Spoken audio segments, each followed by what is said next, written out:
Hi! இன்னைக்கு Sunday. Sunday என்ன ஸ்பெஷல்னு பார்த்தீங்கன்னா, நம்ம வீட்ல ஸ்பெஷல் கிடையாது. நம்ம இருக்கிற ஏரியால வந்து எல்லாருமே சேர்ந்து கூட்டாஞ்சோறு ஆக்குவோம் அப்படின்னு சொல்லிட்டு திடீர்னு ஒரு பிளான் பண்ணோம். ஏற்கனவே வந்து கூட்டாஞ்சோறு வந்து நாங்க என்ன பண்ணோம் அப்படின்னா, பிரியாணி தான் பண்ணியிருந்தோம். அதுக்கப்புறம் இப்போ செகண்ட் டைமா வந்து எனக்கு பாயாசம் போடலாம் அப்படின்னு சொல்லிட்டு ஒரு பிளான். ஏன்னா ஈஸியா தான் சிம்பிளா பண்ணி முடிக்கலாம். ஏன்னா ஷார்ட் டைம் தான் இருக்குது அப்படின்னு சொல்லிட்டு டக்குன்னு ஒரு பிளான் பண்ணி நாங்க எல்லாருமே என்ன பண்ணோம், ஒவ்வொரு ஆளா கொஞ்சம் கொஞ்சமா கலெக்ட் பண்ணி பாயாசத்துக்கு ஏற்பாடுலாம் பண்ணியாச்சு. கடைசியில பார்த்தா அந்த விறகு வந்து மறந்தாச்சு. வெளியில வச்சு சமைக்கிறோன்னா விறகு கண்டிப்பா தேவைப்படும்ல. நம்ம இருக்கிற ஏரியால வந்து விறகு கிடையாது. சரின்னு அங்கங்க மரத்தில உள்ள குச்சியெல்லாம் அங்கிட்டு இங்கிட்டு பெரக்கி ஒரு வழியா விறகு அப்படின்னு கொண்டு வந்தாச்சு. பார்த்தோன்னா நம்ம பயலுக வந்து ரொம்ப அறிவான பயலுக.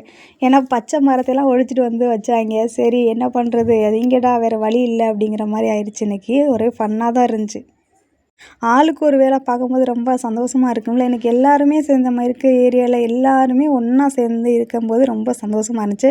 நான் கூட எல்லாரும் இதுக்கு ஓகே சொல்லுவாங்களா அப்படின்னு நானும் என் ஃப்ரெண்டும் பிளான் பண்ணோம். ஆனா எல்லாருமே வந்து சொன்னதோடயே ஓகே பண்ணலாம், பண்ணலாம், பண்ணலான்னு ரெடி ஆயிட்டாங்க நமக்கு முன்னாடியே. ஆனா வந்து எல்லாருமே என்ன சொன்னாங்க அப்படின்னா, முன்னாடியே சொல்லியிருந்தா பிரியாணி போட்டுருக்கலாமே அப்படின்னு எல்லாருமே கொஞ்சம் ஃபீல் பண்ணாங்க. சரி ஓகே பரவால்ல நமக்கு வந்து இப்ப ஏதோ ஒண்ணு செய்வோம் அப்படின்னு எல்லாருமே வந்துட்டோம் சமைக்கிற இடத்துக்கு. அதுலேயுமே சமைக்கும்போது ஒவ்வொருத்தரும் ஒவ்வொரு மாரி பண்ணோம். என்ன அப்படின்னு பார்த்தீங்கன்னா, விறகு பத்த வைக்கும்போது ஒரு ஆளு, அதுக்கப்புறம் பால் ஊத்துறதுக்கு ஒரு ஆளு, அதுக்கப்புறம் ஒவ்வொரு ஆளா ஒவ்வொன்னும் பண்ணோம். ஏன்னா எல்லாருடைய பங்குமே அதில இருக்கணும்ல அதுக்காக. பாயாசங்கன்றதுக்கு பதிலா சரியான ஃபன்னெல்லாம் நடந்துக்கிட்டே இருந்துச்சு. சரி அப்படின்னு ரொம்ப நாளைக்கு அப்புறம் இவ்வளோ பேரும் நின்டு பேசி சிரிச்சுக்கிட்டு இருந்தோம். கொஞ்சம் மனசும் ஃப்ரீயா இருந்த மாரி இருந்துச்சு. எப்பயுமே சமைக்கணும் அப்படிங்கிறப்ப நம்ம தான் போய் முன்னாடி உட்காந்துறது. தெரிஞ்சுதோ தெரியலையோ நம்ம போய் ஃபர்ஸ்ட்டா இறங்கிறது. அதே மாதிரி அடுப்புல விட்டு இறக்குற வரைக்கும் நம்ம தான் உட்காந்து கிண்டிக்கிட்டு எல்லாம் பண்ணிக்கிட்டு இருந்தேன். ஆனா பாயாசம் அன்னைக்கு ரொம்பவே சூப்பரா இருந்துச்சுன்னு எல்லாருமே சொன்னாங்க. இதுக்கெல்லாம் காரணம் என்ன அப்படின்னா, எல்லாருடைய பங்களிப்பும். ஏன்னா எல்லாருமே ஒவ்வொன்னா செஞ்சுக்கிட்டு இருந்தோமா, அப்ப எல்லாருமே வந்து ஒரு அன்பா செய்யும்போது ஒரு நல்லா இல்லைன்னா கூட அது ஒரு டேஸ்ட்டா தானே இருக்கும். ஆனா இது இன்னைக்கு உண்மையாவே ரொம்பவே சூப்பரா வந்துருந்துச்சு பாயாசம். அந்த பாயாசம் கிண்டி இறக்குறதுக்குள்ள நெறைய டிஸ்டர்பன்ஸ். என் பிள்ளைங்க என் பக்கத்துலேயே வந்து உட்கார்றதும், அடுப்புக்கிட்ட வர்றதும், அடுப்பு போக அத ஊதி ஊதியே வந்து கொஞ்சம் ரொம்ப கஷ்டமா இருமலே அதிகமா வந்துருச்சு. சும்மா விறகு எரிச்சாலே புகை ரொம்ப வரும். இன்னைக்கு வந்து ஃபுல்லாமே ஈரமானது. ஏன்னா ஒரு 2, 3 இப்போ ஒரு வாரமா மழையில. அதனால விறகு எல்லாம் கீழ கிடந்த குச்சியுமே காயல. எல்லாமே ஈரமா தான் இருந்துச்சா, சரி பச்சையா இருந்தாலும் பரவாயில்லன்னு சொல்லிட்டு வச்சு எல்லாம் கொளுத்தியாச்சு. ஆனாலும் வந்து நான் கூட புகை ஸ்மெல் வரும் அப்படின்னு பார்த்தேன். ஆனா எதுவுமே வரல அந்த அளவுக்கு. அதுக்கப்புறம் ஃபைனலா வந்து இன்னைக்கு என்ன பண்ணோம் அப்படின்னு பார்த்தீங்கன்னா, பாயாசத்துக்கு காம்பினேஷன் பண்ணணும்ல ஏதாவது.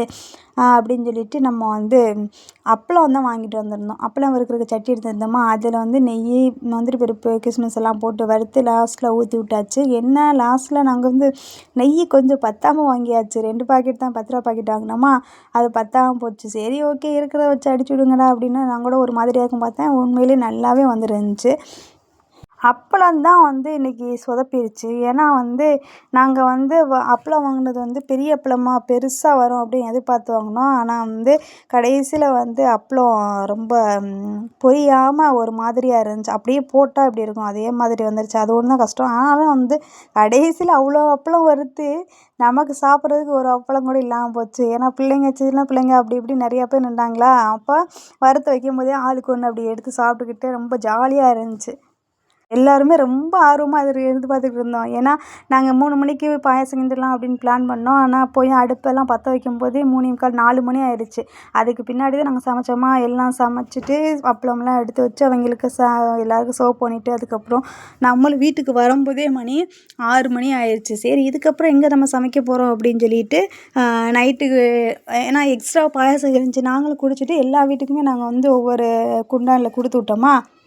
ஏன்னா எல்லா ஃபேமிலியில எல்லாருமே இருப்பாங்களா, அப்போ எல்லாருமே குடிக்கணும் அப்படிங்கிறதுக்காக ஒரு குண்டான்ல வீட்டுக்கு ஒரு ஒரு பாத்திரம் எடுத்துட்டு வாங்க அப்படின்னு சொல்லிட்டு எல்லாருக்குமே வந்து நம்ம பாயாசம் ஊத்தி குடுத்துட்டாச்சு. அதுவும் போக நிறைய பாயாசம் மிச்சமாவே இருந்துச்சு. நான் கூட பத்துமோ பத்தாதோன்னு நினச்சேன். சின்ன பாத்திரமா இருக்கே, ஒரு 10 வீட்டு 14, 13 வீடுகிட்ட இருக்குதே பத்துமான்னு நினச்சேன். ஆனா தாராளமா வந்துருச்சு.